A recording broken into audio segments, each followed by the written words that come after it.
estamos, Pablo? Gracias por estar, Mucho gusto. Se valora mucho. Y mucha suerte. Bueno, muchas gracias. No sé si se dice o no se dice. Y bueno, no está mal. No está en el mundo del espectáculo. No Está es bien, es un buen deseo. Bueno, insisto, Carlos Tomada fue durante muchos años ministro de Trabajo y además hasta hace muy poco, durante el gobierno de Alberto Fernández, el embajador en México. Antes de meternos en tema paritaria, salarios, trabajo, te quiero preguntar cómo te impactó lo que pasó en estas horas en la Embajada de México en Ecuador. Muy mal, no más o menos, muy mal, porque acá lo que ha pasado no es un hecho aislado, pero aparte de eso es un hecho gravísimo, porque viola los principios del derecho internacional, pero en particular el derecho de asilo y en particular los de México. A ver, México tiene una larga tradición en ser un país... Claro, México tiene una tradición muy importante en términos de lo que ha significado el asilo en distintos países durante los años más oscuros de nuestra región. Significó poder salvarle la vida a una enorme cantidad de dirigentes que estaban siendo perseguidos, y en ese sentido ahí es donde esto se vuelve realmente muy, pero muy grave. Insisto, estamos charlando con Carlos Tomada, ya hablamos de trabajo, ya hablamos de salarios, pero acaba de terminar su tarea como embajador argentino en México. Por eso es tan relevante. Y también, Carlos, porque bueno, vos viviste los tiempos en que la Embajada de México significó efectivamente salvarle la vida a mucha gente. Por eso las escenas que se han visto en estas horas de fuerzas de seguridad del Ecuador entrando a la Embajada de México en Ecuador a, bueno, uno podría decir secuestrar, detener al ex vicepresidente Glass de la gestión anterior, seguidor de, o por lo menos un dirigente del espacio político, Rafael Correa. Carlos. Sí, no, evidentemente es un hecho inédito, vos lo señalabas. Recordemos que México ha asilado desde comienzos del siglo XX a figuras como Trotsky, todos los republicanos españoles que salían de la Guerra Civil Española. Bueno, como vos recordás bien, en la embajada mexicana acá en la Argentina estuvo el expresidente Cámpora, estuvo Juan Manuel Abal Medina. Luego, el último caso fue el de Evo Morales. Claro. A Pedro del Castillo, él iba hacia la Embajada de México cuando lo detienen. O sea que esta no es una vieja tradición, sino es una tradición que tiene una gran vigencia. Se ha vulnerado, digamos. Y eso es lo que se ha vulnerado de una manera que no podemos mirarlo como un hecho aislado. Ecuador viene a ocupar un lugar importante, me parece, en el dispositivo de la región, el lugar que ha dejado Colombia, y creo que es sobre esa posición que se anima a cometer esta tropelía, que es realmente una tropelía. Le pregunto a Martín Granowski, uno de nuestros periodistas invitados del día de hoy. Martín, vos seguís muy de cerca temas internacionales, es parte de tu recorrido. Si querés preguntarle algo a Carlos sobre esto, pero también tu mirada. Martín. Justamente, ustedes decían es inédito. En realidad lo que yo me acuerdo que se parece, pero ni siquiera fue oficial, en todo caso fue paraestatal, es la famosa crisis de los rehenes, cuando unos estudiantes fundamentalistas iraníes toman la embajada de Estados Unidos durante casi 2 años en el 79, del 79 y al 81, pero ni siquiera fue el Estado. Acá es decir, era el Estado por detrás, acá es el Estado directamente. Sí, es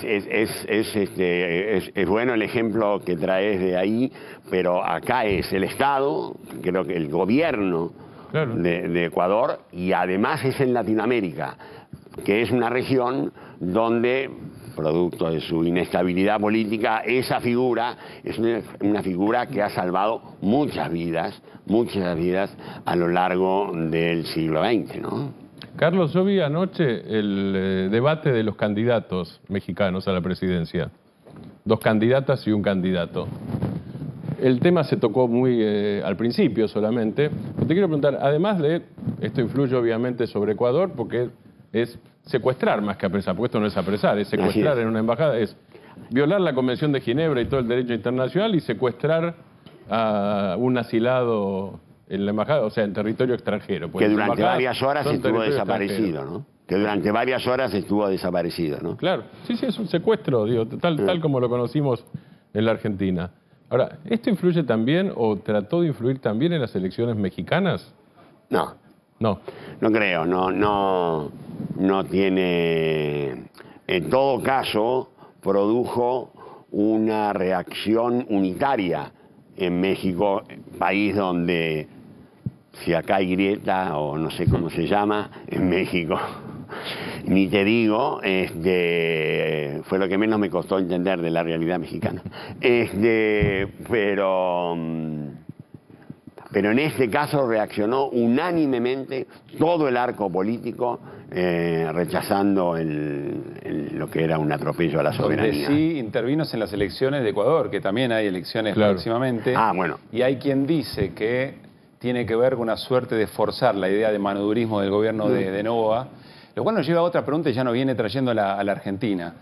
Son gobiernos que tensan mucho los límites, que cruzan directamente los límites, en virtud de un momento de la política de mucho clima de violencia, de mucho clima de crispación, para tratar de ser legitimados electoralmente. Muy llamativo el momento. Por eso yo te decía que Ecuador viene a cubrir un lugar que es el que ha dejado Colombia. En realidad la frase completa debería haber sido Ecuador y Argentina vienen a cubrir, con la visita de Richardson y todo esto, el lugar que ocupó Colombia como plataforma, como portaaviones de Estados Unidos en la región, ¿no? Creo. Vamos a cambiar de tema. Te quiero preguntar por cuál es el significado que tiene esta declaración del ministro de Economía, Luis Caputo.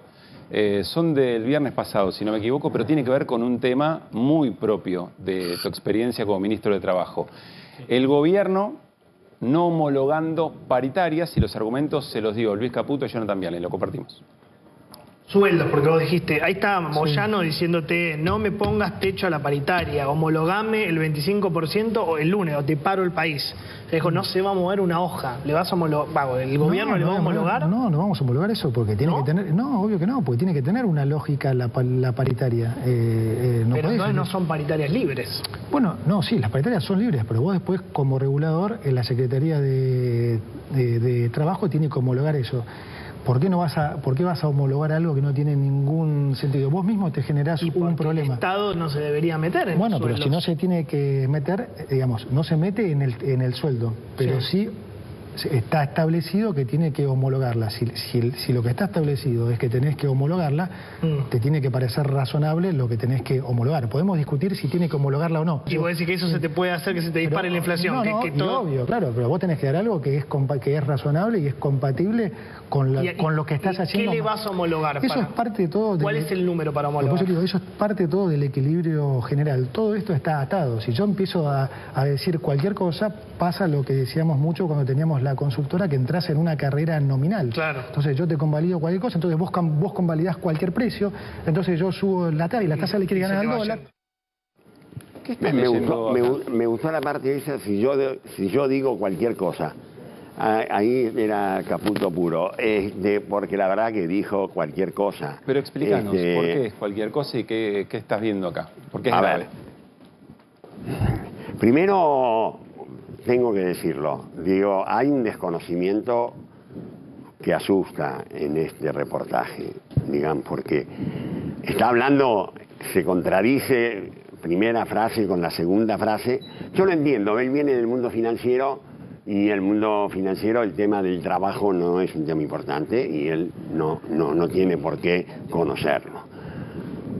La homologación, ¿qué quiere decir la homologación? Primero para que la gente lo entienda.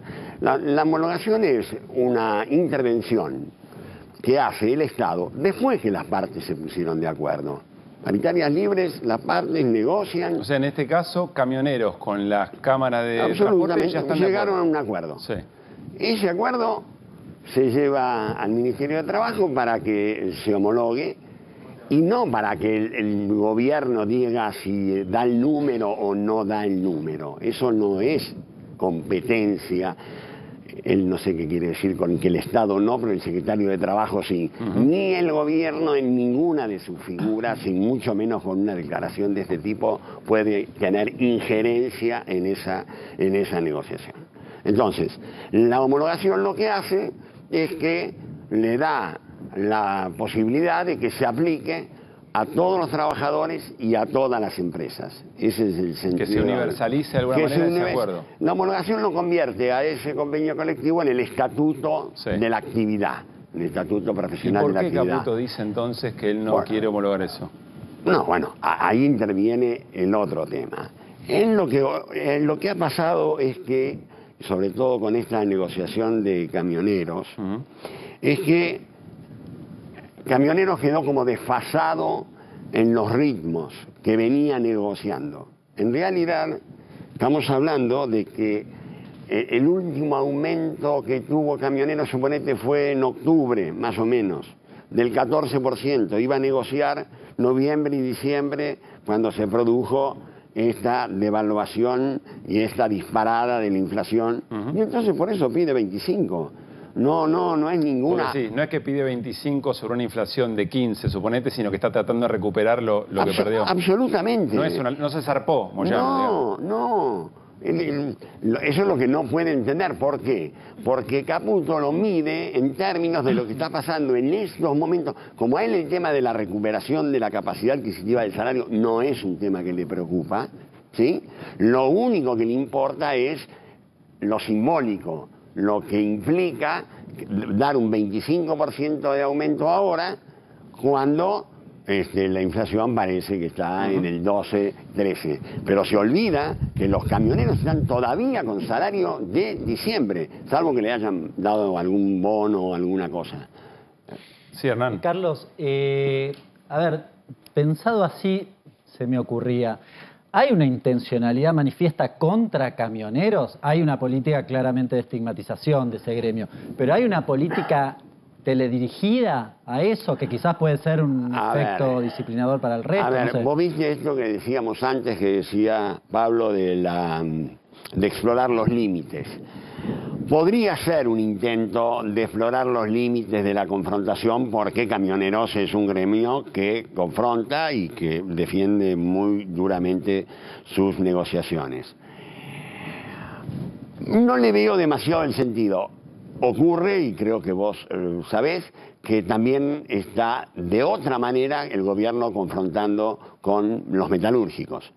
De otra manera, porque ahí ni siquiera han podido llegar a un acuerdo. Un acuerdo que hace que los metalúrgicos estén con salarios también de noviembre o diciembre. Lo que pasa es que ahí la patronal ni siquiera cerró el convenio, como sí cerró Camioneros. Estar confrontando con camioneros y metalúrgicos al mismo tiempo podría llevar a la interpretación que vos traes a colación. Porque son dos gremios muy fuertes y ese mensaje disciplina al resto, digamos. Bueno, por eso el modelo de Milei lo ha dicho muchas veces, que él admira a Margaret Thatcher. Bueno, Margaret Thatcher tuvo con los mineros un conflicto, y ese conflicto significó un quiebre y la hegemonía a partir de ahí de la política de Thatcher. Lo mismo Reagan con los controladores aéreos. Hay un punto, por eso el movimiento obrero argentino se está portando con mucho, está siguiendo muy finamente esta situación, porque no quiere, quiere sostener la defensa de los salarios y de los derechos de los trabajadores, que además están atrasados, esos salarios claramente, pero tiene que hacerlo con un timing que no nos ponga en la situación de una confrontación final que quiebre al movimiento obrero, cuando el movimiento obrero, termino con esto, para mí es uno de los sujetos políticos fundamentales para la oposición. En este momento. Sin lugar a dudas. Ahora, Carlos, permiso, Pablo. Dale, Martín, dale. Lo que escuchamos de Caputo recién, de nuevo es el Estado regulador, pero acá lo dice muy claramente. Lo que quiere es regular el salario para ponerle un techo.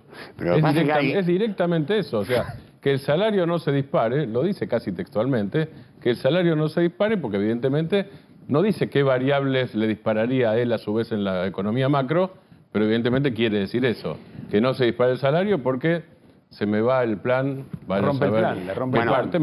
Esto me rompe el plan. Martín, ya lo sabemos y podemos volver a repetirlo.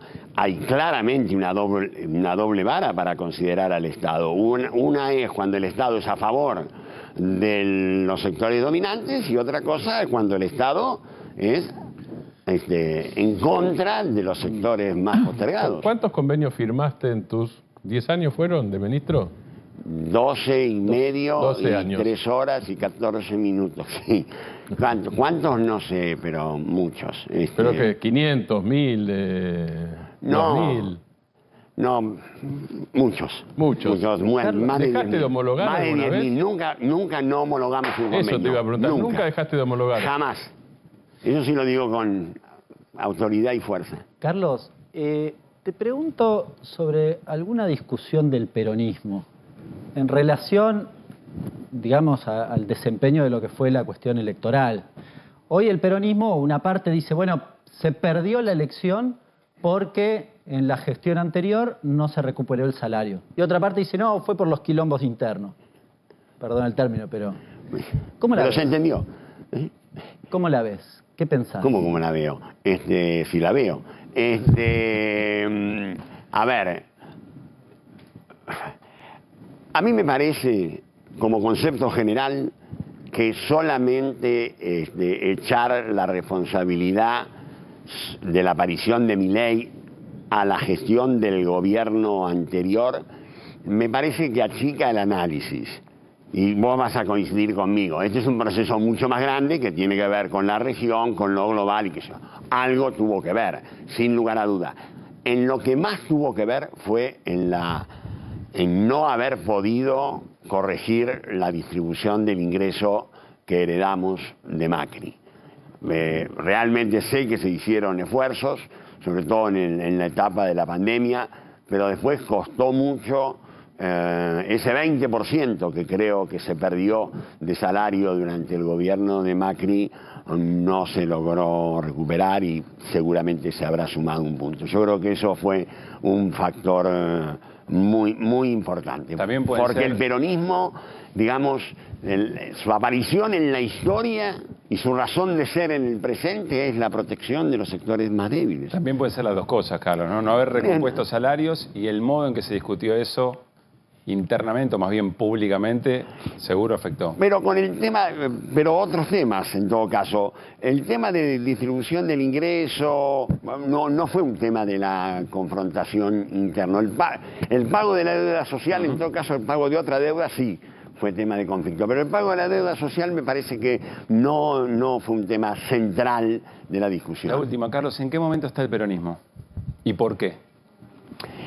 El peronismo está en un lugar donde ha estado otras veces primero. Otras veces hemos sido derrotados. El peronismo está en un lugar de derrota. Bueno, perdimos las elecciones. Perdimos las elecciones. Segundo, perdimos la identidad. Tampoco no es la primera vez. En los 90 también. Lo que pasa que en los 90 era otro contexto. Había un sector del peronismo que había conservado, ¿no? Donde estaba el MTA, la CTA, en fin, una serie de sectores políticos también. Me parece que este es un momento donde tenemos que reflexionar fundamentalmente, organizarnos y unirnos, no de cualquier manera, sino a partir de esa reflexión y movilizarnos. Tenemos que ejercer una oposición fuerte, sin ataques de responsabilidad con respecto a la gobernabilidad. De la gobernabilidad que se ocupe el gobierno. Me parece bien, es su tarea. ¿No es la tarea del peronismo ni de la oposición garantizarle gobernabilidad al gobierno de Milei? No, claro que no. La gobernabilidad la busca el propio gobierno tomando medidas que le garanticen la gobernabilidad. Eso es la política. La oposición, para eso nos votaron en todo caso. La oposición tiene que fuertemente ser opositora. Y digo fuertemente porque a mí me da la impresión de que este gobierno, sí viene por todo. Nosotros jamás dijimos eso, pero no importa. Pero este gobierno sí viene por todo. Y me temo que si llegan a cumplir sus objetivos, nos vamos a encontrar con un país sin derechos políticos, sin derechos sociales, sin derechos laborales, no solamente afectados en lo económico, sino en cuanto a su superestructura identitaria. Me parece que no vamos a conocer la Argentina emergente. Lo vemos en lo laboral, ni hablemos. Pero en todo lo otro que pasa todos los días, que se pueda decir la frase que se acaba de decir sobre el tema de la escolaridad y los niños, que no tiene importancia, que el chico puede hacer lo que tiene que hacer lo que la familia quiera, y que será ir a la escuela o no ir a la escuela. Eso es retroceder no sé a qué tiempo. Al 19 me queda corto. Digamos, se pueden decir esas cosas y se pueden decir impunemente en una Argentina con la aspiración igualitaria que siempre tuvo, y donde precisamente ir a la escuela era una de las identidades más fuertes, junto con la del trabajo. Educación y trabajo fueron dos elementos centrales de la aspiración igualitaria de la Argentina. Carlos, te agradezco mucho que hayas venido. No, a vos. Gracias. Que estés muy bien. Carlos Tomaga. Bueno.